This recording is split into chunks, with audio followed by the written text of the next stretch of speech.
Quels consommateurs européens ont le mieux traversé la crise? 8 ans après la débâcle des subprimes et la faillite de Lehman Brothers, flashback sur la consommation des ménages des 5 grandes économies de la région, soit l'Allemagne, la France, le Royaume-Uni, l'Italie et l'Espagne. Je prendrai ici l'évolution de la consommation en volume par habitant, pour éliminer la composante strictement démographique de l'évolution des dépenses et gommer les effets prix. Les données, en niveau, sont indicées bas 100 en 2007. Et que voit-on? Une Europe coupée en deux de 2007 à 2009. Il y a d'abord les pays au cœur de la tourmente du surendettement pour qui la pilule est le plus amère. Les Espagnols, les Britanniques et les Italiens. Leur consommation par tête reflue entre 3,6 et 6,4%. À l'autre bout, les Allemands, avec des dépenses en hausse de 1,5%, et les Français, qui, bon an mal an, maintiennent leur niveau d'achat. Pour comprendre ces différences, il faut tenir compte de 4 facteurs. Le premier, c'est naturellement le pouvoir d'achat. Le deuxième, le taux d'épargne, qui augmente lorsque la confiance diminue et lorsque le désendettement est prioritaire. Troisième facteur, l'évolution des prix de l'immobilier et les effets de richesse. Enfin, le taux d'imposition sur la consommation, la TVA pour l'essentiel. Le benchmarking par pays sur chacun de ces items est sans équivoque. Le rouge et le orange dominent très clairement au Royaume-Uni et un peu moins en Espagne. À l'autre bout, la France bénéficie d'une situation plus balancée, tandis que l'Allemagne améliore sa situation sur quasiment tous les fronts.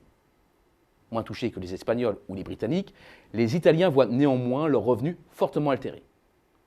Après cette première phase, s'ouvre une période très courte de convergence entre les consommateurs européens, grâce à des mesures concertées de soutien fiscal ou pouvoir d'achat. Mais dès 2011, l'écart se creuse à nouveau entre les Européens. Un écart qui va croissant jusqu'en 2013. D'un côté, les consommateurs italiens et espagnols s'enfoncent dans la crise.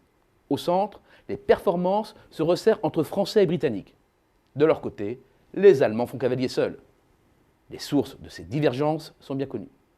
Avec la crise des dettes souveraines, la politique économique se durcit. Les Italiens, les Espagnols consolident très brutalement leurs finances publiques, combinant déflation salariale et pression fiscale accrue. Les Français sont touchés, mais à un moindre degré.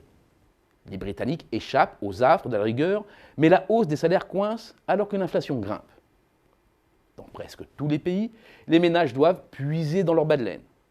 En dehors des économies du Sud, la décrue des taux d'intérêt nourrit néanmoins des effets de richesse positifs. L'effet est particulièrement puissant au Royaume-Uni où la BOE, à la différence de la BCE, a très vite abaissé son taux directeur alors que le gouvernement soutient le marché de l'immobilier avec son programme Help to Buy. Enfin, dernier élément, la fiscalité sur la consommation. C'est le coup de massue un peu partout en Europe, notamment en France et en Espagne, mais pas au Royaume-Uni. 2013-2015 enfin. Délestés du carcan de la rigueur et favorisés par une conjoncture plus favorable, les pays du Sud remontent, mais ils partent de très bas. Le bilan sur la période reste effroyable, avec une baisse de la consommation par tête comprise entre 13 et 10% environ.